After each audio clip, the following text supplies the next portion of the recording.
At 5:18 in the morning, the first cattle truck of the day clears the scale at Central Valley Meat Company in Hanford, California. The driver presents the health paperwork and lot identification at the receiving office window. The scale records the truck's gross weight, 38 head aboard. Each animal between 1,250 and 1,400 pounds, loaded the previous evening at a feedlot 87 miles southeast, transiting the San Joaquin Valley's flat agricultural grid through the night. The animals move from the truck into the holding pens. Water and a 2-hour rest period follow before the kill floor begins. Hanford sits at the center of Kings County, the San Joaquin Valley's agricultural basin, where the Sierra Nevada's eastern runoff and the Coast Range's rain shadow create one of the most intensively farmed stretches of land in the country. Feedlots operate within a 200-mile radius that runs from Fresno south to Bakersfield, east toward the desert fringe, and west toward the foothills. Central Valley Meat draws from this radius every operating day, 1,100 head per day. That number divides to approximately 6.5 animals per minute across 2 production shifts, 137 per hour at 8 hours per shift. The kill floor, the hide puller, the evisceration line, and the fabrication equipment downstream run at the pace that 1,100 daily head requires, a specific capacity determined not by preference but by the installed equipment, the workforce, and the USDA inspection coverage. The plant is approved to operate at its authorized line speeds. The San Joaquin Valley's cattle feeding industry that supplies Central Valley Meat's 200-mile procurement radius concentrates in the same flat basin that gives the plant its geographic identity. California's beef cattle feeding industry never scaled to the levels of Texas, Kansas, or Nebraska. Water costs, land prices, Central Valley air quality regulations restricting fugitive dust from feedlot surfaces, and the suburban encroachment that surrounds the valley's agricultural perimeter have collectively constrained large-scale cattle feeding relative to the Great Plains states. What the San Joaquin Valley does provide is a regional beef demand from a 40 million person population base, a significant dairy cow cull market from the valley's concentrated dairy industry, and a network of mid-sized feedlots, operations finishing 5,000 to 30,000 head at a time, whose combined output supplies Central Valley Meat's daily 1,100 head requirement. The coordination of that supply is not a spot market exercise. It is a managed calendar of pen commitments that the procurement team tracks weeks in advance, establishing which feedlot pens deliver on which dates, what live weights and yield grade distributions each pen is projected to carry, and what pricing formula determines what the feedlot receives per pound of hot carcass weight after the carcass clears the USDA grading station. At 1,100 head per day, a procurement gap matters immediately. A pen that fails to arrive, delayed by a health event, a transport breakdown, a sudden pricing dispute, creates a kill floor gap that the afternoon shift cannot recover from. Processing has a rhythm. An idle kill floor cannot simply absorb tomorrow what it missed today. The procurement coordination that prevents gaps is operationally inseparable from the equipment that runs when the cattle arrive. The dairy cow cull market that Central Valley Meat serves alongside the fed cattle market provides meaningful daily volume. California's large dairy operations cull 30 to 35% of their milking herds annually as cows age past productive lactation. A 5,000-cow dairy retiring 35% of its herd generates 1,750 cull cows per year, animals that move to processing rather than continued milking. At a regional level, the Valley's dairy industry produces a steady cull cow supply that Central Valley Meat's fabrication lines direct toward lean, trim, and grinding beef rather than the steaks and roasts that fed steer and heifer carcasses produce. The USDA Food Safety and Inspection Service inspectors present at Central Valley Meat during all production hours represent the regulatory architecture on which every downstream food safety claim rests. The Federal Meat Inspection Act requires continuous USDA inspection at every federally inspected slaughter and processing plant, not periodic visits, not announced audits. Inspectors arrive before production begins and remain through the shift, stationed at designated inspection points throughout the harvest and fabrication sequence. A federally inspected plant cannot legally operate its kill floor without USDA inspector presence. The inspection sequence at Central Valley Meat's kill floor begins at the holding pens, ante-mortem inspection, pre-harvest examination of live animals for disease signs, injury, or conditions that render animals unfit for slaughter, identifies animals requiring closer evaluation before they enter the harvest sequence. Animals flagged at ante-mortem move to a suspect pen for additional assessment. Typically, fewer than 1% of daily head require this step, but at 1,100 head per day, even a fraction of a percent represents real animals whose disposition requires a documented determination. Post-mortem inspection stations along the kill floor examine each carcass and its separated organs. Simultaneously, the liver, lungs, heart, kidneys, and head move to the offal table, where inspectors assess them for disease conditions, abscesses, pneumonia lesions, liver fluke damage, evidence of systemic infection, while the corresponding carcass hangs on the overhead rail above. The sequential numbering system that Central Valley Meat's traceability program assigns at the stunning station links each organ set to the carcass it came from, allowing inspectors to correlate offal findings to the specific animal on the chain. Condemnation rates at a well-managed plant typically run 0.1 to 0.3% of daily head.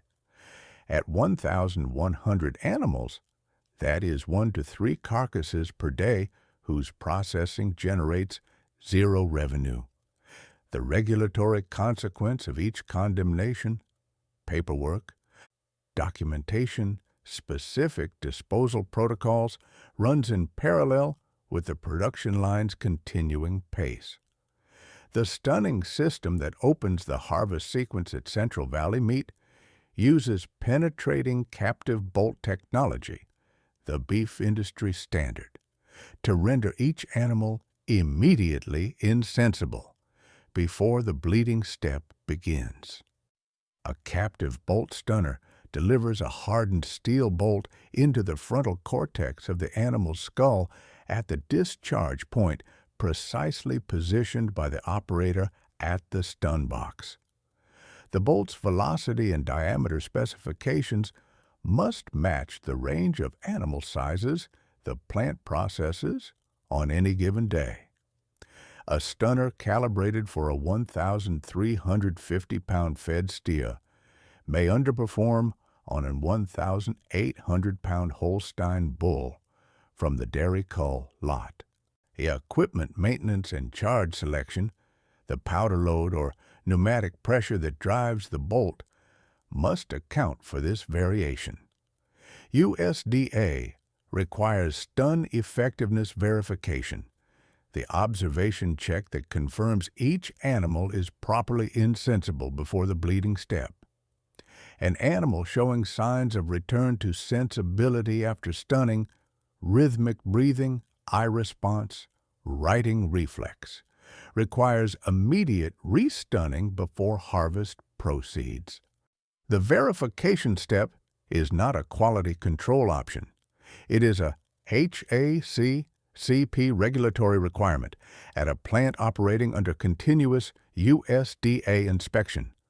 The bleeding step follows immediately. The major vessels, carotid arteries and jugular veins, open in a cut that produces rapid exsanguination. Complete blood drainage before hide removal begins is both a food safety and a process integrity requirement. The hide removal that follows involves mechanical pulling against the carcass surface, and blood residues on the hide that contact the exposed carcass during that operation create contamination risk the downstream carcass wash must then address. The automated hide puller removes the hide through a combination of mechanical pulling equipment and precise operator knife work at the opening stations. The machine handles the tension. Operators handle the surface separation where mechanical force alone would drive hide surface bacteria into the exposed carcass tissue. Hide removal in a modern beef plant is machine-assisted, not machine-completed. The distinction matters for food safety. The evisceration sequence that follows removes the gastrointestinal tract and thoracic organs in an order that prevents intestinal content, the highest pathogen load material in the bovine body, from contacting the carcass surface. The bung tying step that precedes GI tract removal seals the rectal opening before the abdominal cavity opens. A intact bung creates a contained GI tract that the eviscerator removes as a sealed unit. A containment failure, a tear during removal, produces a visible fecal contamination event. USDA's zero-tolerance policy requires an immediate line stop, removal of the contaminated carcass, trimming or condemnation, and investigation before production resumes. Zero tolerance is not a performance target. It is a regulatory absolute.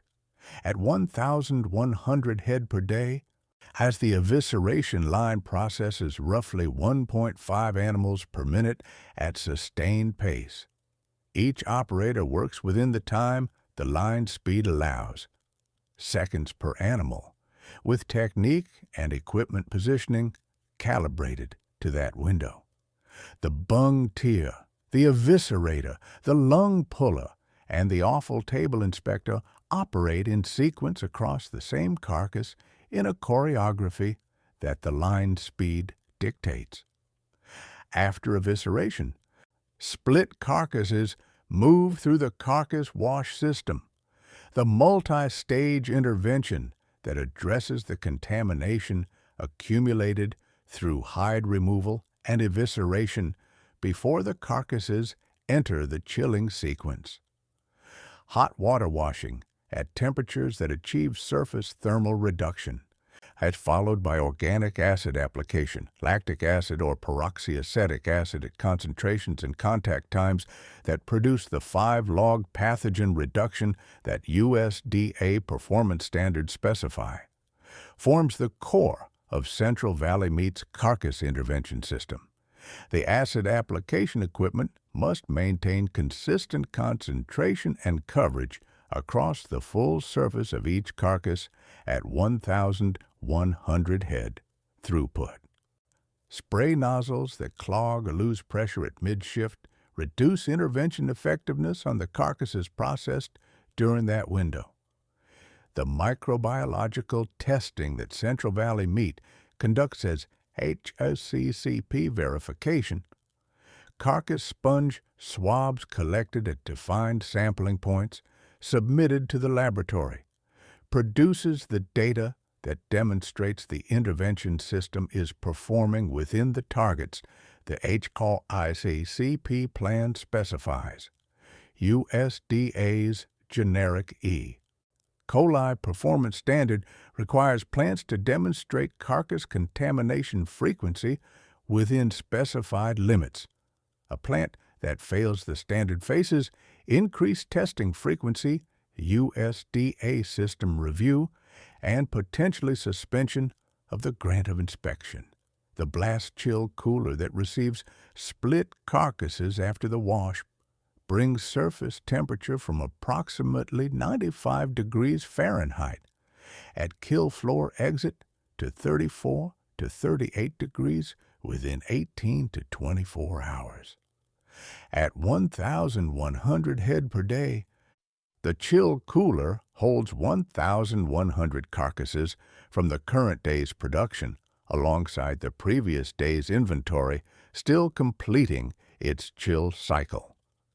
The overhead rail system, at the spacing and airflow velocity the blast chill design requires, manages this 2-day inventory continuously.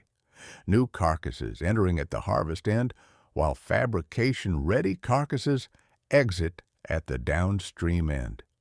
USDA-AMS graders examine carcasses at the 12th to 13th rib after chilling.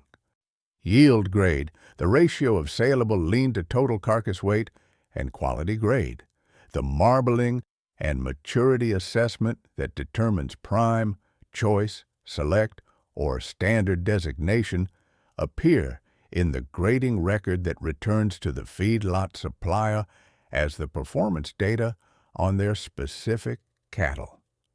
A feedlot consistently producing upper choice and prime at Central Valley Meats scale receives pricing that reflects the premium those grades command at wholesale. That premium passes backward through the plant to the feedlot as the market signal about what their cattle are worth. The fabrication lines that receive graded carcasses convert them into the primal, sub-primal, and boxed beef forms that wholesale buyers, food service distributors, and retail customers specify in their purchase orders. Each carcass side breaks into the major primal cuts: chuck, rib, loin, round, flank, brisket, on plate, and each primal breaks further into the sub-primal forms the order book requires. The product mix on any given day reflects current customer orders, which sub-primal weights, which trim specifications, which further processing input forms need to ship this week. Fabrication is not a fixed sequence. It is an order-driven operation where the cutting plan changes with the commercial calendar. Boxed beef, vacuum-packed sub-primals in wholesale cases, is the distribution form that leaves Central Valley Meats loading dock.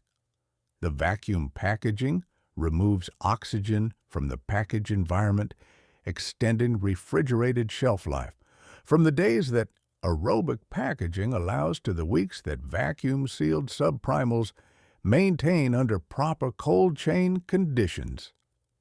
Cases move to refrigerated storage while outbound trucks load en route toward the wholesale buyers, restaurant distributors, and regional food service accounts whose supply chains include Central Valley Meats product in their weekly receiving schedules. The traceability system that connects lot identification at receiving to box label at distribution provides the documentation that a recall event requires to be targeted rather than broad. If a food safety issue identifies a specific production lot, the traceability records link that lot through the kill floor sequence, the grading station, and the fabrication floor to the specific boxes in distribution. The regulatory and commercial value of that documentation depends entirely on its completeness.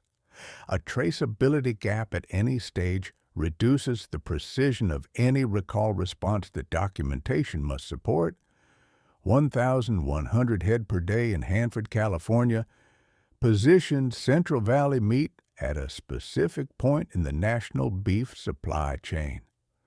The four large national packers, Tyson, JBS, Cargill, or National, process the majority of fed cattle in the United States at facilities with daily capacities measured in thousands rather than hundreds. Central Valley Meat operates at regional scale, large enough to serve the San Joaquin Valley's feedlot and dairy cull market, positioned close enough to the California consumer base that regional supply chain proximity justifies its operating cost structure against the price competition of commodity beef from national packers. The California food service and retail buyers that Central Valley Meat's boxed beef reaches increasingly require supplier-level food safety documentation, HACCP records, pathogen test results, traceability chain completeness as a condition of purchasing rather than a periodic audit expectation. The USDA Continuous Inspection Presence, the HACCP system verification data, and the SQF, or equivalent food safety certification that regional custom processors increasingly carry, are not regulatory minimums for this customer base. They are commercial entry requirements. At 5:18 in the morning, the first truck cleared the scale. By the time the fabrication team finishes this evening, 1,100 animals will have moved through the harvest, chilling, grading, and fabrication sequence that Hanford built to serve the agricultural region surrounding it. Tomorrow morning, the first truck clears the scale at 5:18 again. The system does not accumulate. It processes continuously at the rate the valley's feedlots can supply, and the plant's equipment, workforce, and USDA inspection coverage can sustain. If this detailed look at the procurement coordination, USDA inspection integration, carcass intervention systems, fabrication logistics, and regional supply chain positioning behind a 1,100 head per day California beef processing operation gave you a clearer picture of what commercial cattle processing actually involves from the receiving scale to the boxed beef dock. Hit the like button and help the algorithm reach more viewers who want this level of operational detail. Subscribe for more deep dives into the processing facilities and supply chains that connect agricultural production to food on American tables. Drop a comment and tell us where you're watching from. The geographic range of this audience continues to expand, and every location in these threads matters to us.